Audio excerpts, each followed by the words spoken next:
हमारा आज का प्रदर्शन 6 सूत्री मांगों को लेकर है। यहाँ जिस समय नगर पंचायत का गठन हो रहा था, हमारी पार्टी ने और यहाँ के प्रगतिशील लोगों ने उस समय ही इसका विरोध किया था कि ये नगर पंचायत का गठन कुछ और नहीं बल्कि बेशुमार टैक्स वसूली के लिए हो रहा है।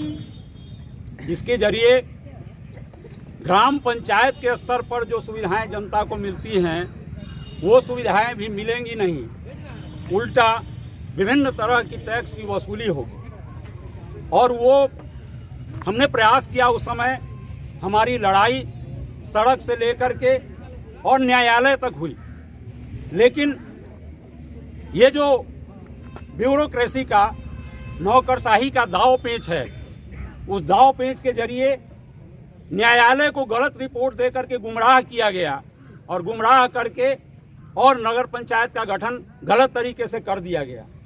आज भी मुजफ्फरपुर शहर में भगवानपुर, गोबरसही, कच्ची पक्की, बैरिया, 0 माइल, जेल चौक, ये तमाम इलाका आज भी ग्राम पंचायत में है। और सरैया में ऐसा क्या है?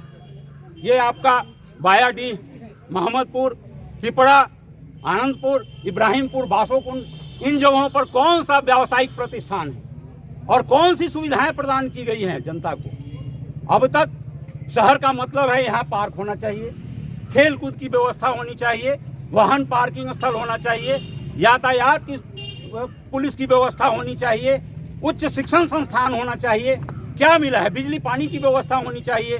कुछ भी हुआ नहीं, लेकिन मनमाने तरीके से टैक्स वसूली शुरू हुई है।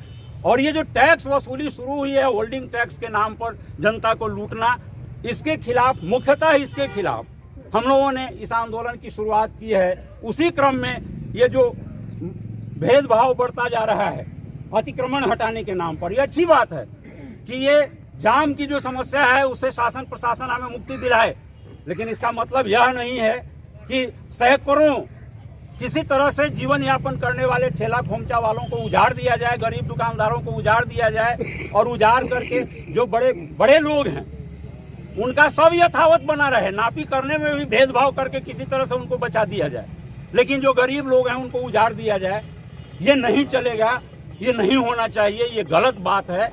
ये भी मांग है हमारी। साथ ही है कि छोटा बड़ा जितना भी व्यावसायिक प्रतिष्ठान है सबका सब डिस्टर्ब हो जाएगा यदि यहाँ बाईपास नहीं बना और 4 लेन बन गया ऐसे ही, या फ्लाईओवर ही बन गया, तो सरैया बाजार जो आज विकास की अग्रगति की ओर जा रहा है वो बर्बाद हो जाएगा। आए दिन देखा जा रहा है कि जंगली जानवर फसल क्षति कर रहा है, वो जीवन क्षति भी कर रहा है।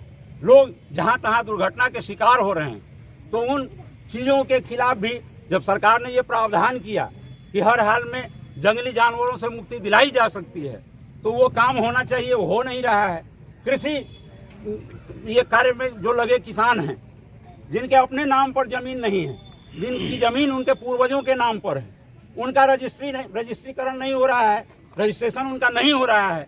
ये वो भी जब आप सर्वे कर सकते हैं स्वघोषित वंशावली लेकर के, और उसके आधार पर सर्वे में नाम दे सकते हैं जो उनके उत्तराधिकारी हैं, जिनके पूर्वज के नाम पर जमीन है, उनको जब दे सकते हैं अधिकार सर्वे में, तो फिर किसानों का रजिस्ट्रेशन क्यों नहीं होगा उसके आधार पर? इसलिए उनका माने वंशावली, स्वघोषित वंशावली लेकर के और उनका रजिस्ट्रेशन हो किसानों का।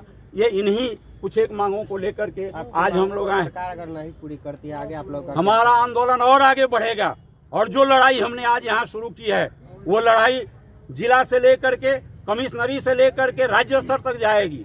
हम बैठने वाले नहीं हैं। आज हमने इसकी शुरुआत की है और ये लड़ाई और भी आगे चलती रहेगी।